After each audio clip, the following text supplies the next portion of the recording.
Thank you. It's a real pleasure to be here. So thanks, Sam and Michelle, for the invitation. Okay, we're up. So I'd like to talk about side projects. And I chose this theme because I think ultimately this is what we're most passionate about. And if there's one thing that you want to take away from this presentation, I'd like you to take away from this presentation, it's what do you want to become, and what are the side projects that will get you there? And that's it. So you can relax now, because you've figured out what you want to get from this presentation. So I'm going to talk about 4 different side projects that I've been working on. And the first one is a side project that enables flow, the idea of creative flow. So I've worked in a creative capacity in large corporations with large infrastructure for about 15 years. And I was starting to feel burned out. And I decided to take a sabbatical. And I took a year off. And I traveled for a year, which is kind of ironic, because I travel for my work anyway, quite a lot. But I did a different kind of travel. And I came to the conclusion that I was curious about what I could achieve in terms of creative output with the minimum infrastructure as possible. So I wanted to create something that would enable me to take on interesting projects, however you define interesting, but with as little infrastructure as possible, because I wanted a chance to figure out what I enjoyed again. And I started a studio called Studio D Radiodurans. It's named after an extremophilic bacteria. Nobody comes to our website because they stumble across it. You come across it because it's typically word of mouth. I chose an extremophilic bacteria because if a nuclear bomb was to drop here right now, pretty much that's the only thing that would be surviving, a living thing that would survive afterwards. And that was the intent, is to create a studio in a space. I have 0 employees. I have no office. The work is inherently international. I've taken on projects in 18 different countries around the world. Projects last for 3 weeks to a number of months. I'll talk a bit more about those projects in a moment. And I guess in the last 3 years, we've hired over 100 people onto projects. Give you a sense of scale. And every studio likes to talk about specializing in something, and I think maybe the sweet spot of what we do is we can go pretty much anywhere in the world, and we will be able to engage in a meaningful way any demographic, whether it's subcultures of Tokyo teenagers, or Afghan arms dealers, or Milanese housewives, you name it. If you're interested, if a client is interested in a particular demographic, we will be able to get a team on the ground anywhere in the world and figure out what's going on. And that's what we specialize in. So what does a typical project look like? So the 20-second version is you have a bunch of starting assumptions. You pull together a team. You travel somewhere. You learn a bunch of stuff. And then you apply that stuff to something that is important to the client, right? I mean, that's basically it. I could tart it up with a bunch of buzzwords and things that make the consultancy sound wonderful, but essentially it boils down to that, right? And maybe that's what a lot of you do when you're trying to figure stuff out too. So let's be honest about it. But let's back up a little bit and let's kind of break each of those down. So, what are those starting assumptions? And often clients come to us with little more than a paragraph of text. And one of my detectors for the kind of clients that I want to work with is literally how they kind of think about the problem that they're trying to solve. And if it takes 3 pages of text and a long document, that's not really for us, right? I mean, that's already getting sucked into bureaucracy. So really, I want projects that can be described in a paragraph or less, and a handshake. And of course, there's contracts and all of that stuff that comes on the back end of that. But basically, what are those starting assumptions? And a lot of our clients understand what is going on through things like the sales that they have or their understanding of the market size. And they understand how people are doing things. They have quite a lot of data in that. And what we provide as a studio is an understanding of why. So we can help our clients understand why people behave in the way that they do. And then based on that why, often we go in very different directions in terms of design and other things. So pulling together a crew, the work is inherently international. So one week we might be in Saudi Arabia, the next week we might be in New York. The people that we hire generally are designers, strategists, technologists. Every project has a local team. So we always hire a local team, and you're only as good as your local team. And it's fairly common to fly in 2 or 3 people and then build out a local team of between 2 and 5 people per location. So in total, a project's team size might end up being 15 people over the course of the project. But there's a core typically of between 2 to 5 people there. And in pulling together that team, because there's a team of professionals, but there's a lot of people on the edges of that team, and we work with very, very diverse skill sets. Work with a lot of students. Inherently, I would say they are not pretentious. Pretentious people are inherently less curious about the world, and I want people that are curious about the world. Every project, because their clients come to us, they know that we specialize in international work, so starts with a question of where can we learn the most, right? And sometimes you learn the most by not traveling anywhere, and sometimes that's what we recommend to the client. Or sometimes you can learn the most by going online and running remote research. We don't assume that our methodology is the best methodology for what the client's trying to do. But when they take us on, we get to ask, where would we learn the most? And that's both within a country or within regions. Many of our projects include working in multiple locations in one country or across multiple countries and then comparing what we find between those countries and cultures. A lot of people think that what we do is ethnography, and that's part of it, and that we're there to decode culture, and that's certainly part of it. But I'd argue that what we really are there is the understanding of culture and the understanding of context, the context in which people use things and do things, is vitally important that we are able to understand that and decode it. But we also need domain expertise, and without that, we're missing a significant understanding. So domains that we've worked in are things like automotive and healthcare, hospitality, and we do a lot in the mobile space. And then the third part of it, I think, is really mapping it to what the client is trying to understand and what their organization is capable of or what they would like their organization to grow into. And any one of these is fairly common to find. And what I like to do when I'm pulling together a team is to have as few people as possible to be able to address these 3 issues. Working with less people is generally fun. More focused people. Large teams get in the way of themselves sometimes. And as I said, when I started out the studio, I wanted to have the minimum infrastructure to take on interesting work. And so that means really paring back. So every project has an evolution of understanding, right? You start with a bunch of assumptions. The fancy way of saying that is with a hypothesis of sorts. And then we collect data. And we turn that data into, we give it some kind of structure and turn it in for information. And then through talking about it and synthesizing it and processing it over time and creating spaces that are conducive to that process, it gets turned into knowledge.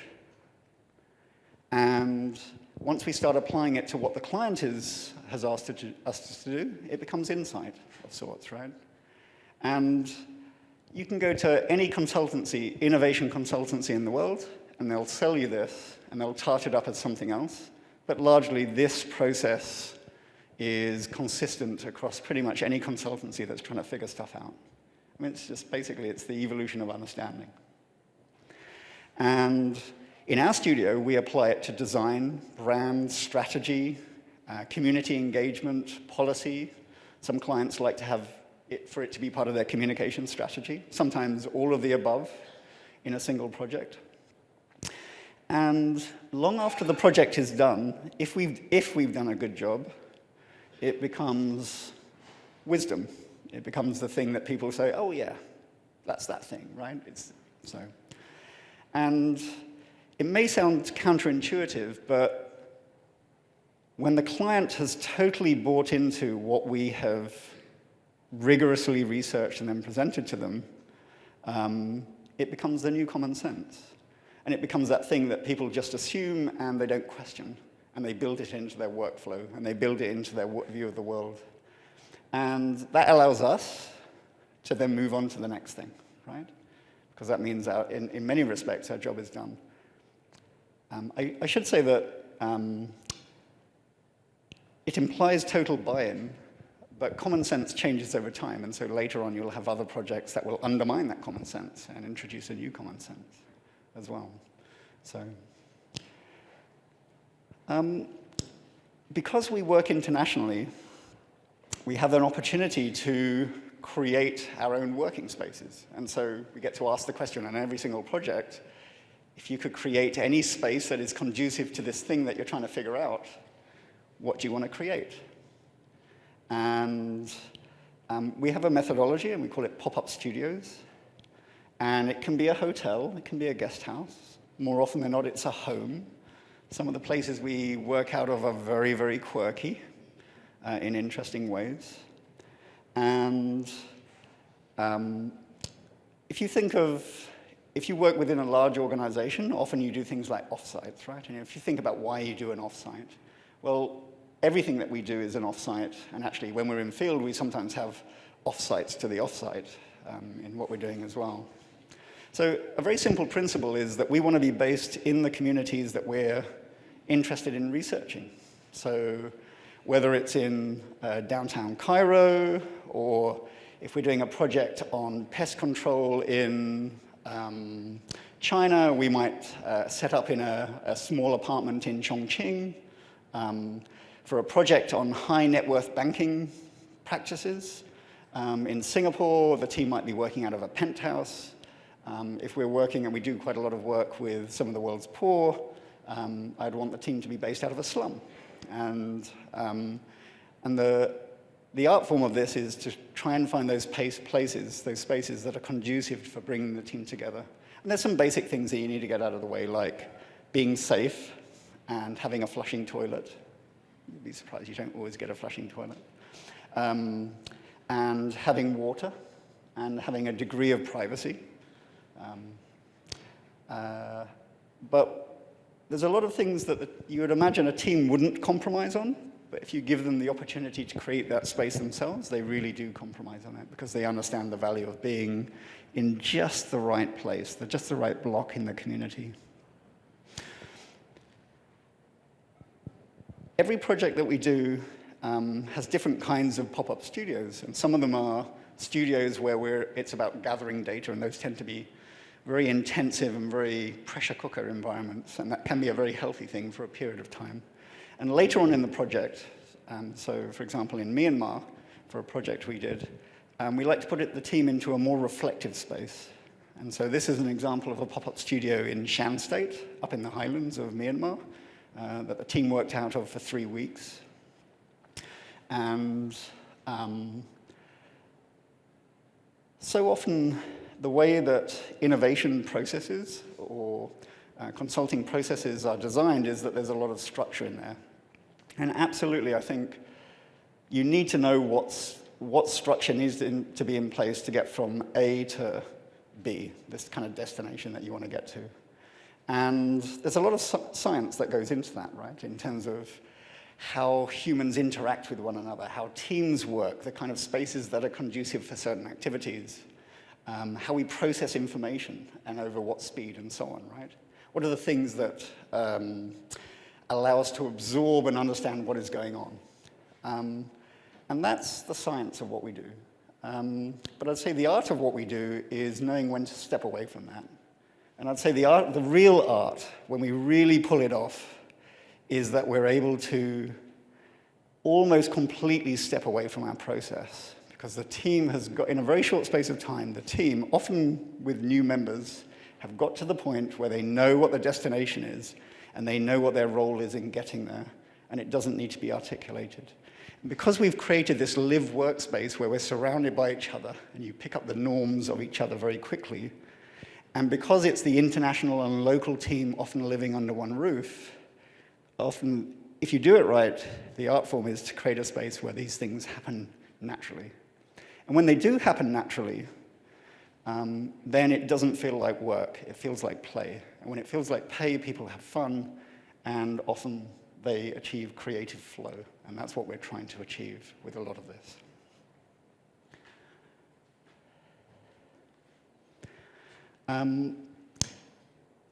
We can create these immersive experiences, and I don't want to oversell it because it doesn't always work, but when it works, these become transformational experiences for the people that are on these projects because they're interacting with their colleagues and new people that they've met in an environment that is conducive to that moment. It's a moment in their life, and we want to create a moment in their life that they will not forget, right, in doing this. And because it involves a lot of travel, and sometimes the team might be away from home for a number of months, they might be in very strange working environments, we're looking to create these anchors to their rhythm of the day. And I don't mean the morning stand-up or the meeting that lasts 2 hours and you run through a checklist and so on. I mean the little things like the sound of a monk's gong that brings the team together, or the smell of breakfast wafting from the kitchen because your colleague has cooked for you, or someone who shouts out, who has laundry to wash. And by the way, if you want to break down barriers within a team, wash your colleague's dirty laundry. I tell you, that really quickly breaks down barriers. So these live-work environments really push the team to come together in different ways that they're not used to. And it forces different relationships, and I think particularly on multicultural teams, we work pretty much exclusively with multicultural teams, or if you think of it being in an international environment where you have teams coming from different sites, it forces them to interact in a different way, and it exposes them to things about their colleagues and their friends' cultures that they wouldn't otherwise be exposed to. And 99% of it is very positive. There's a few other things that are trickier to deal with as well. But it's through going through those hardships together that actually it bonds the team as well. So, as you might imagine, one of the, if you think about putting a team on the ground anywhere in the world, is for that team to be able to function pretty much anywhere in the world, right?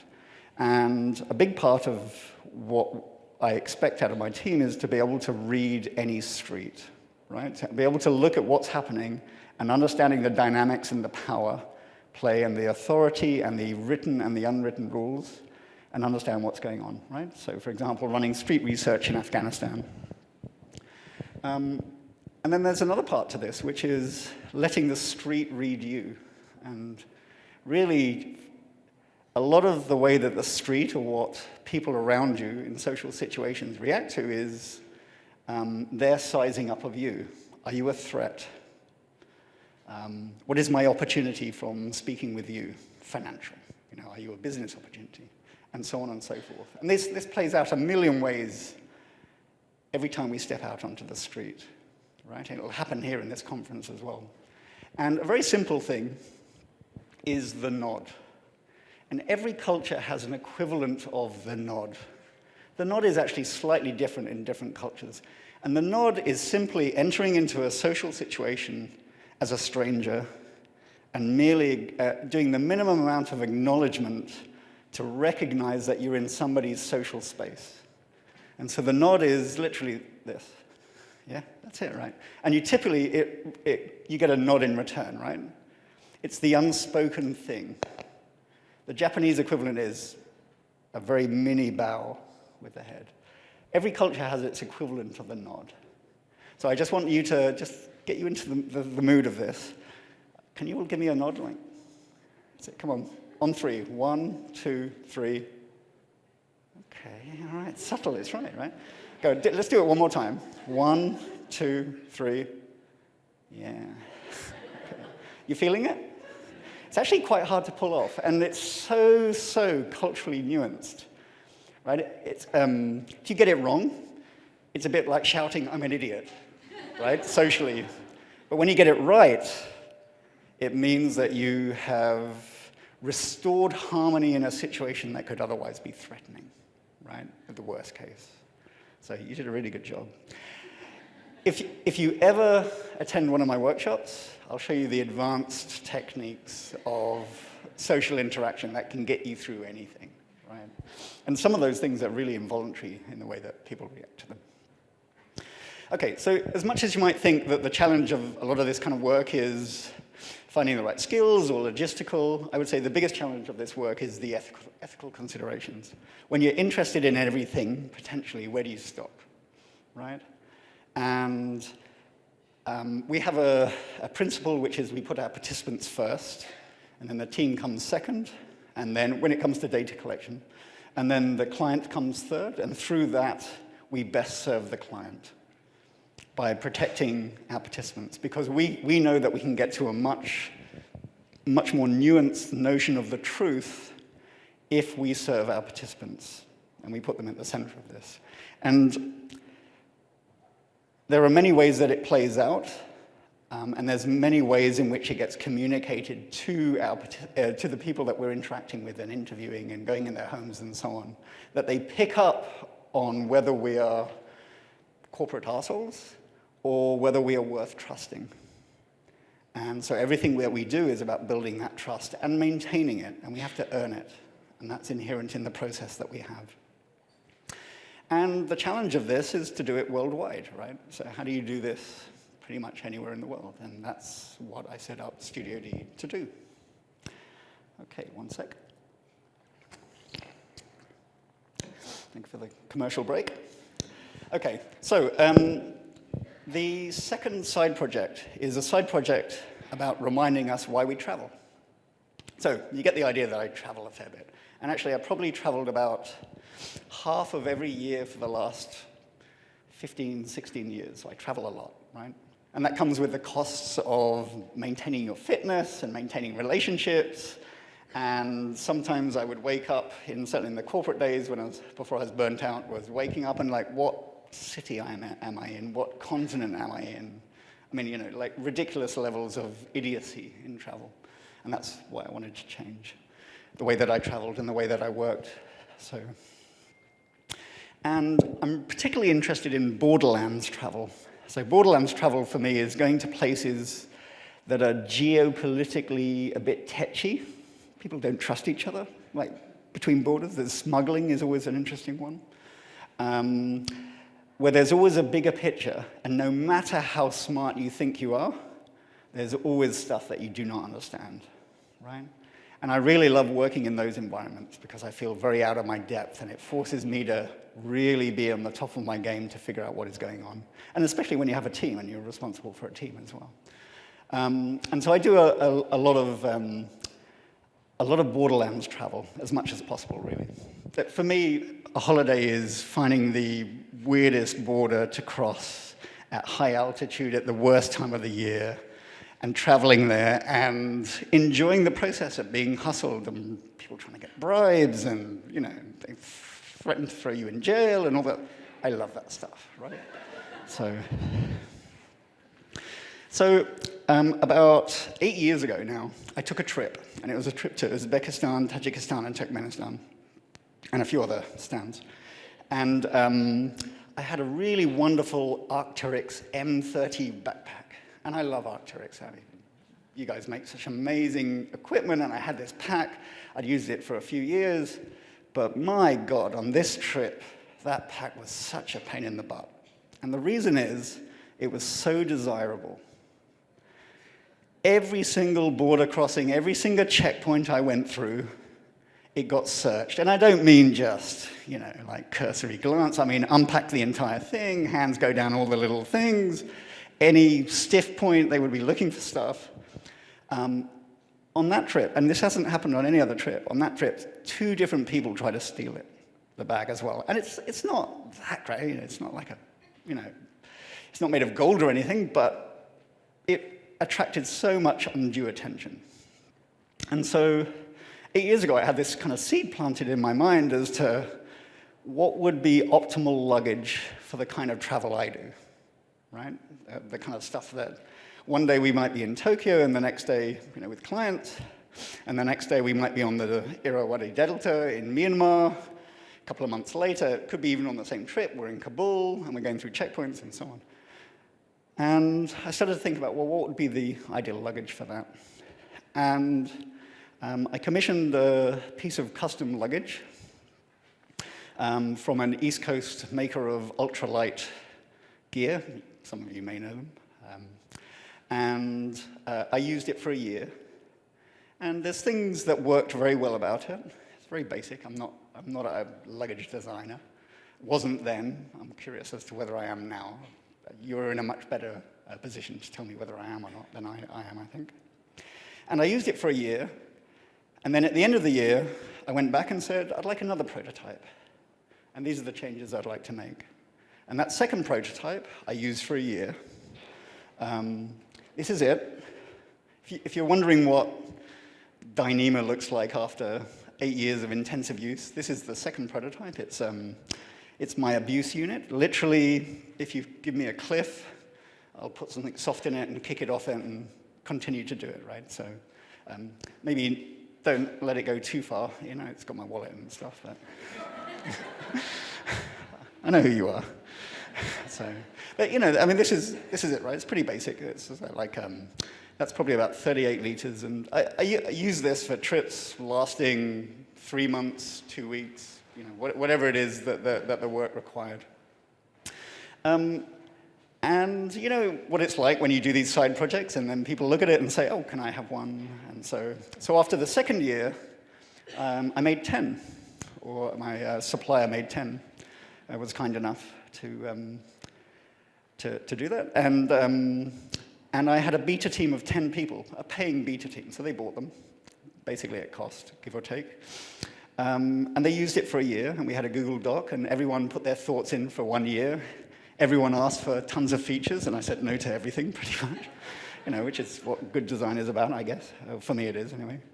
And it literally is a minimal sack, and it's designed, unlike this beautiful Arc'teryx I had, it's designed to be ignored, right? And so there's actually, it's very hard to know by looking at it, but there's a bunch of features in it that actually, you look at it, and it gets ignored, and people move on to the next thing. And that's what it's designed for, and it works extremely well. And I've traveled 8 years, it's never been checked in once.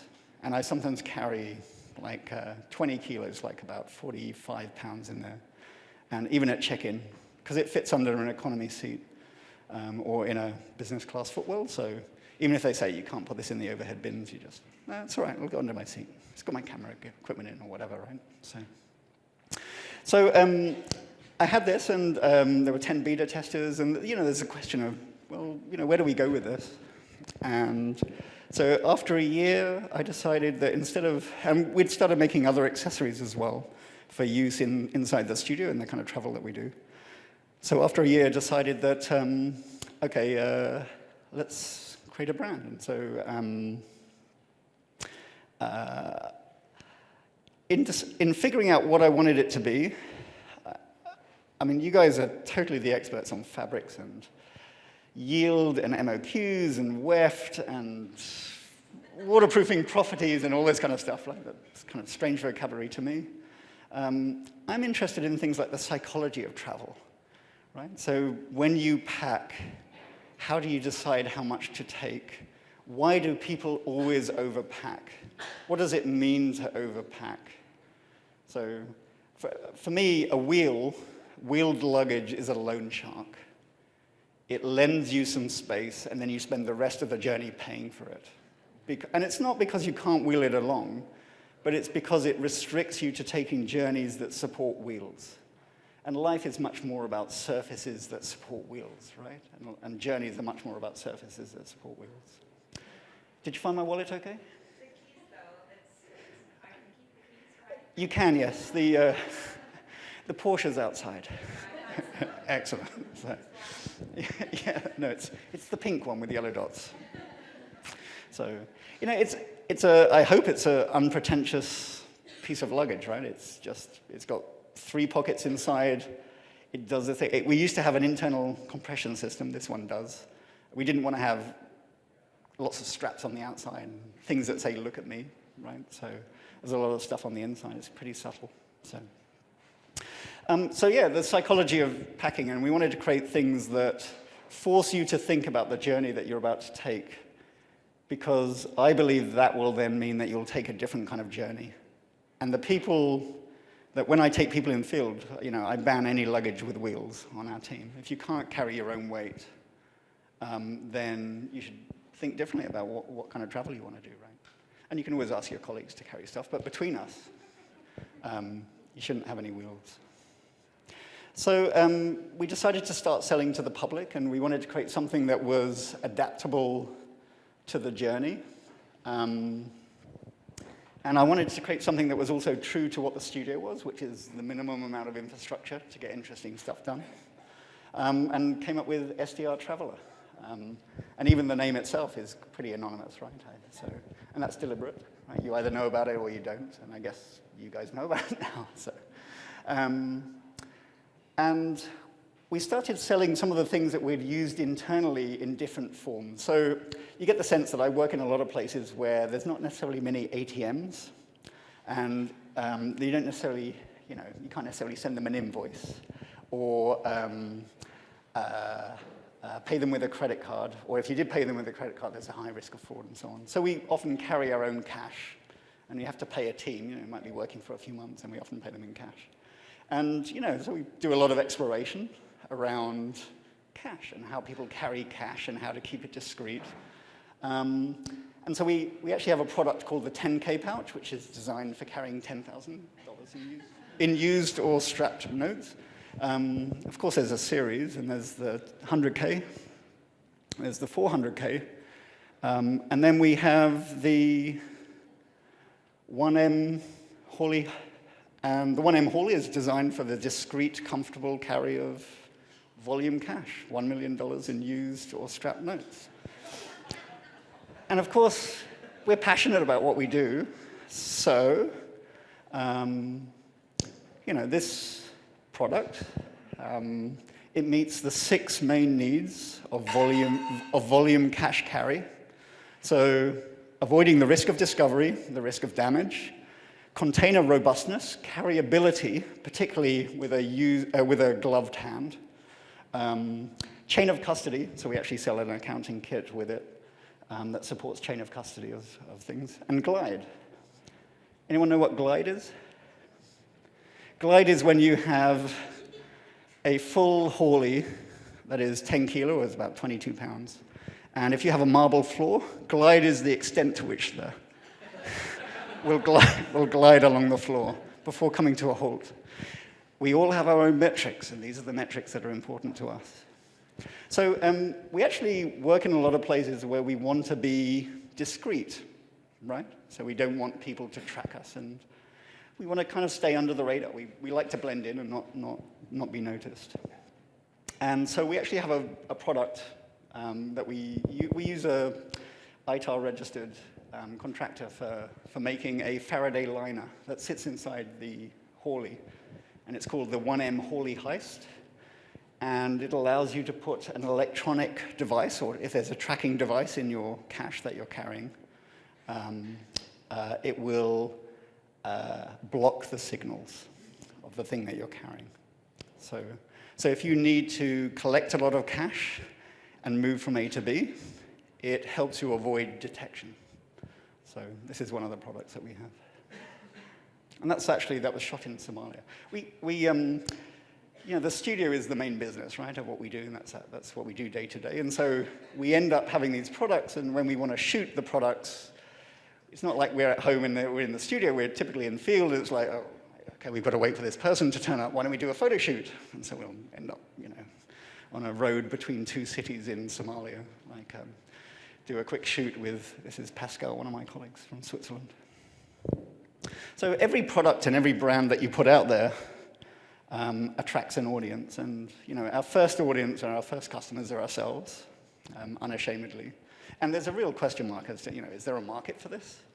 And actually, there is a market for this. And it's really interesting to see a community form around this. And of course, there's people that aspire to the lifestyle, and I totally get that. And I'm not ashamed to serve that customer base. But you'd be surprised at the customers that buy our stuff, right? I mean, there's the people that you would imagine would buy it, and then there's the other people, right? I mean, there's from all walks of life. And the places that we ship this stuff, and they buy them in volume sometimes as well. So why we travel? I had my wife and I had a baby when, 7 years ago, so a daughter, Aya. And I'm still traveling very heavily. And obviously, when you travel and you have a child, you have a different relationship to travel. And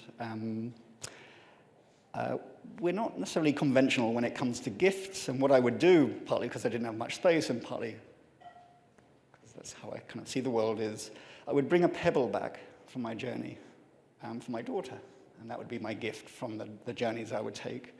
And then when she was about 3, I've got these pictures of her somewhere, strap on the glasses, and we'd go into the garage, and we'd drill, with a diamond tip drill these pebbles from these exotic places, and then we'd make them into zip pulls, and we'd just put them on kind of her sweater, and I would put one on the bag that I'm using.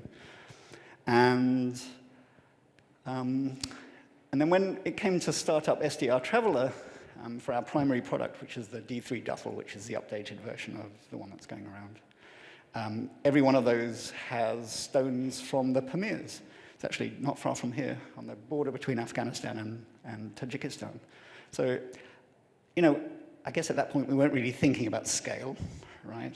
And scaling the brand and supply chain. Let's just say it's a little tetchy sometimes to get hold of these stones. But the one that you have going around, those 2 zip pulls, they're made of stone. And I love, that's literally, it's about a pound's worth of weight for a piece of luggage, right? And you know what that means. And I love that it's an ultralight product that has stone on it. But every single time I use that zip, I think of why I'm on the journey, what I'm missing, what I haven't got to return to, the people that are important to me. And it's just a daily reminder of making the most of the journey that I'm on. And even if you ignore all of that, and we never talk about any of that stuff on publicity, this is actually the first time I've talked about it in public, is stones are just a beautiful thing to touch every day, and they evolve as they pick up the residue of human hands, and they shape. And so you shape the product itself. Okay, why we travel. So third side project is one that I hope will empower. So I've been doing all these projects, and I have a lot of, domain knowledge that is maybe unique. Some of it riffs on other people, and a lot of it we make up as we go along. And so we've been forced to figure out the answers to a lot of questions about how to operate.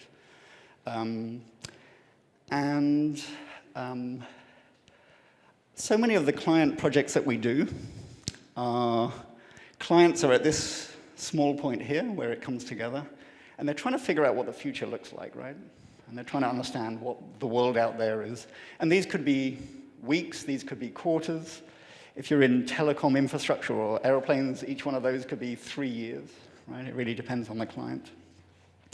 And this is their assumptions about what is probable. These are things that are less probable, but maybe they want to grow into those things. They see a market opportunity. If it's less probable, there's more risk, and maybe they could be perfectly positioned to offer new products and services in that space. So, these are the kinds of things that, in trying to answer these questions for our clients, we ended up with so many different frameworks for thinking about the world, and so many different processes for pretty much parachuting into any environment, building a team, pulling it together and figuring out what's going on, right? And I guess we've got pretty diverse experiences as well. And so I'd done a book project, the one that you mentioned, a while ago, and whilst it was very educational, and I learned a lot, and I'm very grateful for the team, it was also with a big publisher. You know, you kind of deliver a manuscript, and a year later, it's on the market, and you don't really have any engagement with your customers. And I'd published a few ebooks along the way, and what I love about an ebook is literally when somebody buys one, I get a little ping that says, I'm a human being, and I've just committed this amount of money to spending time with your idea. I'm much more interested in one person that does that than 100,000 people that, or 10,000 people that buy another book that I know nothing about. So I realized that's very important to me.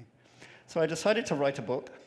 I've actually spent the last 3 years working every day. I often get up at 4 or 5 in the morning. I'm often jet-lagged, like before the house wakes or wherever we are in the world, and work between 1 and 8 hours a day on it, right? As a side project, it's been pretty time-consuming. Even though I'd published a book before, I didn't feel I was a writer. I have a really tortured experience of writing, and so I wanted to learn how to become a writer, and so I committed myself to trying to do that consistently every day. And sometimes it worked, and sometimes it didn't. But after 3 years, after 2 years, I brought on an illustrator, a gentleman by the name of Lee John Phillips. He's a really talented guy out of Wales, who illustrated it. And he spent a year on the project. And you know, it's got a lot of content in it. You know, everything from how to frame, you know, like when I invite a team onto a project, the emotional roller coaster that they go through when they think they're about to travel somewhere where maybe there's a higher risk they may not come back from, right? And that mental process of figuring out and coming to terms with those things. You know, all of that kind of stuff is in there. If you want to know when the appropriate time to give fruit as a gift or a live chicken, you know, I've got you covered, right? I mean, it's got a lot of stuff in it. So every field has its own vocabulary, a kind of language, and really it's a reflection of what's important, right? I'm intrigued with this community, what I can pick up and what I can learn from the vocabulary that you use. I certainly have a lot to learn. I want to give you a couple of examples of words and phrases and ideas that are important to me when we're doing this work. So this one is chronetics, and it's basically the study of how human beings perceive time.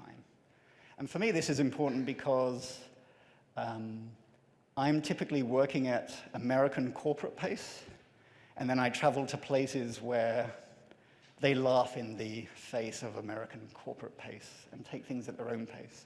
And if you're not able to adjust, then you'll come across as an idiot or culturally incredibly insensitive. The cost of not adjusting can be failure of a project. And so constantly we have this understanding of what time is actually a cultural notion, and it's different all around the world. So that's why that's important to us. Let me give you another one. Clean and dirty spaces. Every single home that you go into, whether it's a McMansion or a mud hut, literally, will have spaces within that home that are defined as clean and dirty. It's a human thing. That's how we define things.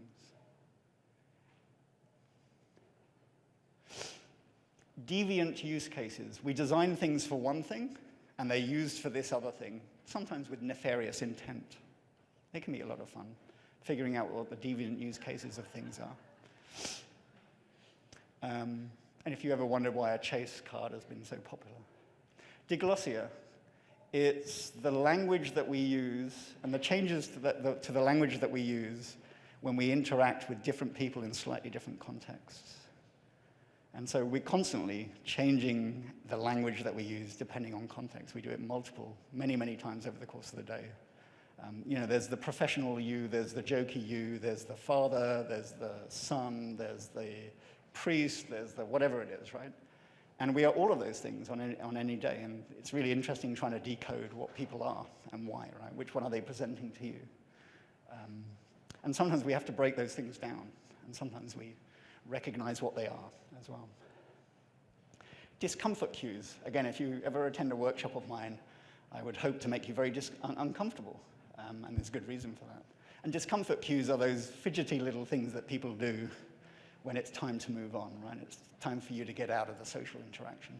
So I'm very happy that there's not been mass discomfort cues in this audience as yet.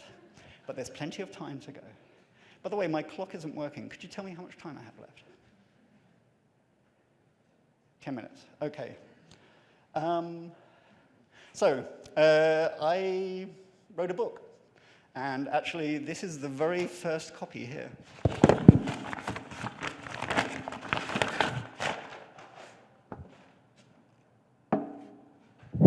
And it's going to go on sale next month, and I'm kind of proud about it. And apologies for putting a product up on stage, but it's a side project. You kind of know where it came from, and I'm super interested to see what people think of it. And even if you don't read it, you can whack people over the head with it and knock some sense into it. OK. So lastly, I'm going to close with a side project that's a little more experimental than most. Right? You can tell I kind of love experimenting with stuff. And I love experiments that hold a mirror up to ourselves. So I'm going to show you a short movie. It's very dark, deliberately dark. You'll understand why in a moment. OK. Oh my goodness, it really is dark. So this is a movie that shows 14 people. It's shot at night. There's no illumination. It's in Shanghai. There is a pile of things on the side, and I asked for 14 volunteers to go on the roof. And I just said, there is a task. It takes 20 minutes. And I didn't give them any other instructions. My assistant, Lily, was in a neighboring apartment. She broke into an apartment and videoed this thing from above. So we have this video. If you're interested, you can see it another time. And each of these things on the side is a mat. That is, it's a red mat that you often find outside Chinese restaurants. And you can go into any community anywhere in China, and you will find someone selling red mats. It's just inherent in the culture. And there were 100 red mats on the side. Each of them was either plain or it had a pattern on it. And this experiment was the assembly task in an experiment that I ran. I wanted to run it. I was living in Shanghai at the time, and I wanted to better understand the culture and the internet culture. And with my assistant, Lily, from Shanghai, we decided that we wanted to make a recognizable thing, a thing that everyone would understand. We wanted to use ubiquitous services from communities that we could find anywhere in China, including internet services. We wanted to source the raw materials for production. We wanted to make the supply chain as weird as possible. So we decided to source it from 100 different communities around China, not from one place. We didn't want anyone to know what was going on except for the task that they were asked to do. And there's about 20 tasks. And so those 14 people have never met anyone else in the rest of the supply chain. All they know is that they were up on a rooftop and there's a thing that they could do. And let me give you a couple of examples of the way that this experiment was set up. So early on, we decided to make a giant flag made up of 100 red mats. So some of them would be just red, and some of them would require customization. And so the flag design task, we go on an online forum and we ask someone to give us a vector graphic of a Chinese flag. It's straightforward, and we pay them, right? Very straightforward task.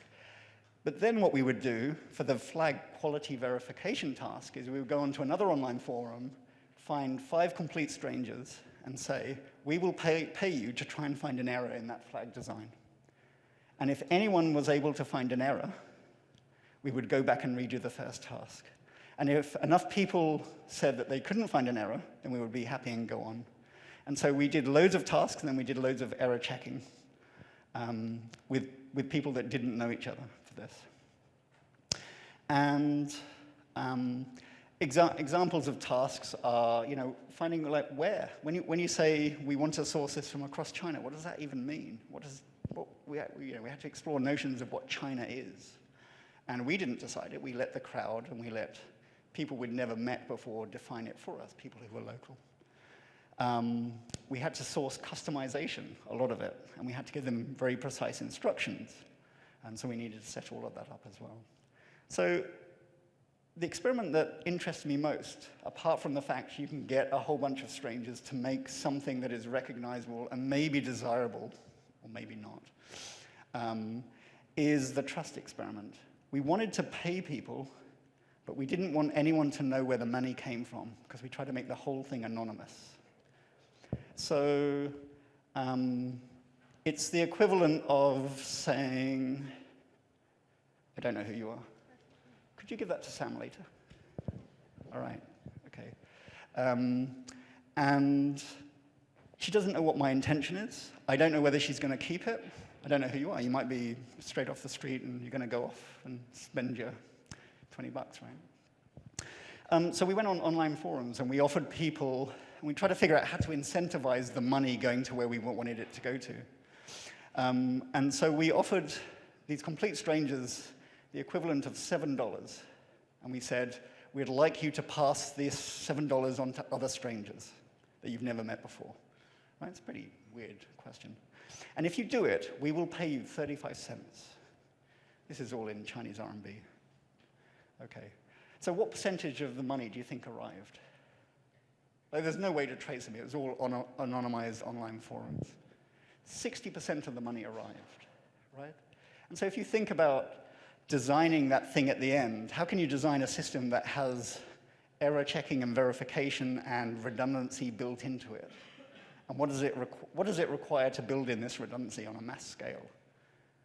And again, these are not people we've hired for the job. These are just people we've engaged for these very micro tasks.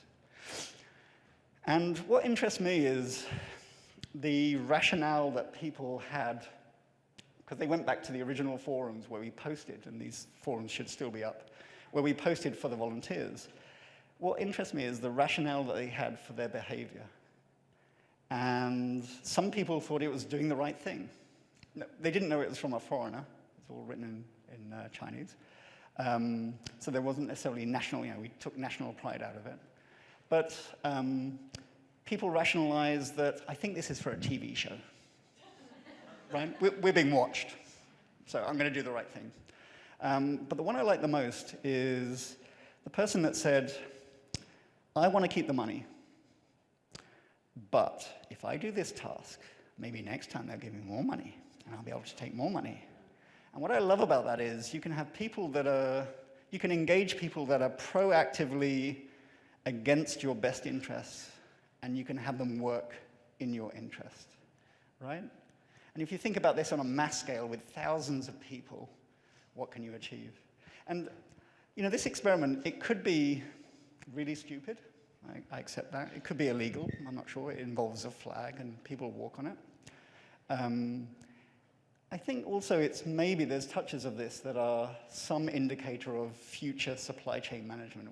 When you think about how we design products and how we bring them together and the roles at each step, and particularly as more of those steps can be automated in particular ways, right? So I thought I would close with a little Struktur trust experiment. Okay, it's going to take 3 minutes.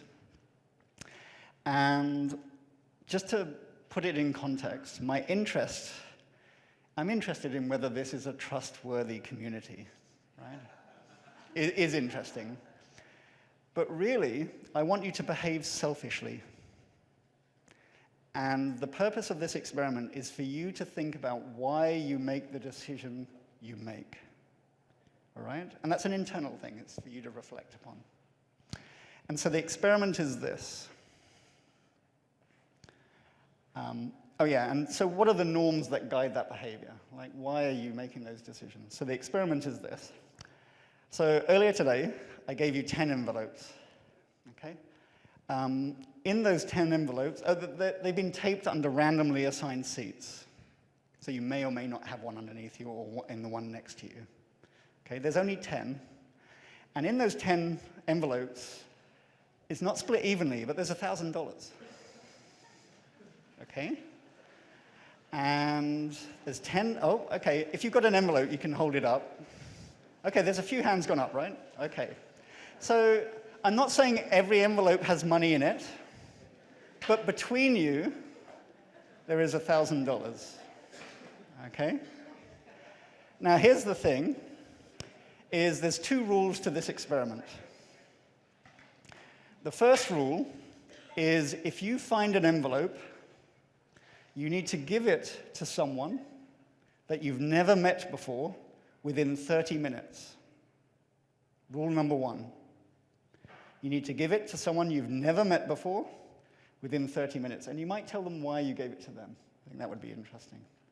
The second rule is if you are handed an envelope after 5 p.m. today, I'd like you to hand it to either Michelle or Sam. And if you guys could stand up, our kind organizers. So if you get an envelope by 5 p.m. today, I'd like you to hand it to these guys afterwards. There are 2 rules. Some of you may consider yourself social rebels. That's fine. I just really want you to think about what are the norms that guide your behavior and why the decision that you make of what to do with those envelopes. I wonder if anyone took one and then just quickly hid it so no one saw it, right? So there's plenty of scope for this to go horribly right or horribly wrong. And that's my loss or my win, but I think we would all win from learning what happens with it, right? Okay, so 2 rules. If you find an envelope, you need to hand it on within 30 minutes to someone you don't know. And after 5 p.m., please make sure that they go to Michelle and Sam. What you do with them, how you treat them, is totally up to you. It's none of my business. And I'm interested to see how it works out. Okay, thank you. Enjoy Struktur.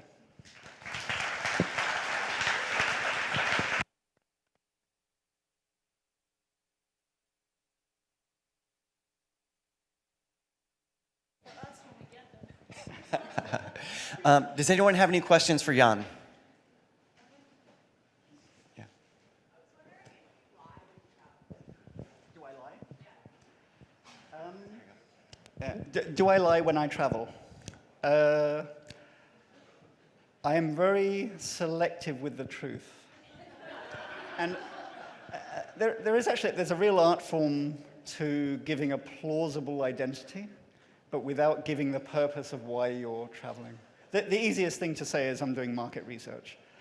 Some of those places, there's no market, so it's a bit weird, but but generally, oh yeah, market research. Basically, you want to be boring enough to be ignored, and that's the guide about telling people what you do.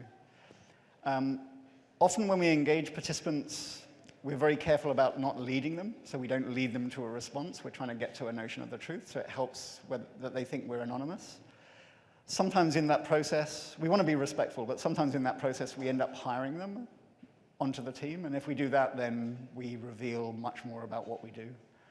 We run single-blind studies, so people don't know who we are. Double-blind studies where the team doesn't know who they're working for. I've done triple-blind studies where the client doesn't even know that we're working for them. I mean, yeah, I know, it gets a bit crazy. So. Yes, ma'am.